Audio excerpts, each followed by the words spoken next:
பூட்டி இருக்கு, உள்ளுக்க இருக்க ஆளை காணும் அப்படின்னு சொல்லிட்டு.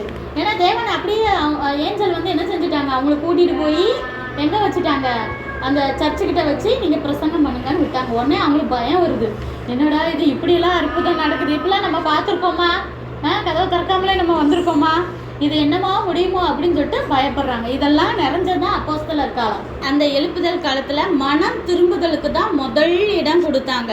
அதாவது இப்போ இருக்கிற மாதிரி நிறைய ஊழியக்காரங்க வந்து எப்படி பிரசங்கிக்கிறாங்க, எப்போ பார்த்தாலும் என்ன தான் சொல்கிறாங்க, தேவனை ஆசீர்வதிப்பார் தேவனை ஆசீர்வதிப்பார், அப்படியே தான் பிரசங்கம் செய்கிறாங்க.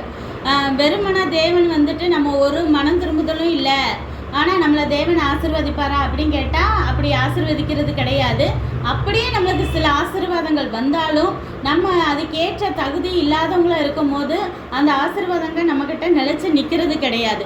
இப்போ பேதர் வந்து என்ன சொல்கிறாரு, முதலாவது உங்கள் பொல்லாங்க உங்ககிட்ட இருந்து விலக்கி அதுக்கப்புறம் உங்களை ஆசீர்வதிக்கணும் தான் தேவன் யார் அனுப்புனார், இயேசுவை உங்ககிட்ட அனுப்புனாரு அப்படின்னு சொல்லிட்டு. பொல்லாங்கன்னா என்னது, நம்மக்கிட்ட இருக்க கெட்டது தீமை எதுன்னு சொல்லி கொடுத்து அதுலேருந்து நம்மளை மனம் திரும்ப வச்சு நம்மளுக்கு அதுக்கப்புறம் ஆசீர்வாதம் கொடுத்தாதான் அதை நிலச்சி நிற்கும்.